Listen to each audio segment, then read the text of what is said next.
अस्सलाम वालेकुम नाज़रीन, BH न्यूज़ में तव्हां सभिनी खे भलीकार। हालां मां जावेद अहमद सनाई जी रिपोर्ट मूजिब प्रेस क्लब हाला ते SUB ज़िले मटियारी एक्शन कमेटी ज़िले मटियारी जो एहतजाजी मुज़ाहिरो।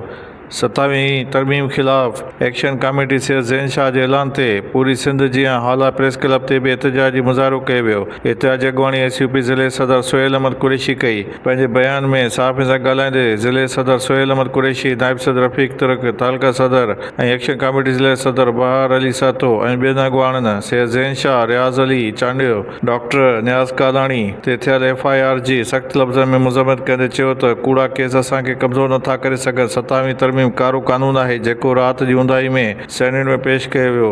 अहिड़नि हरकतुनि सां नफ़रत जो ॿिज छटी रहियो आहे। हुन सां फ़क़ति नफ़रत वधंदी ऐं मुल्क जा इदारा मज़बूत न पर कमज़ोर थींदा।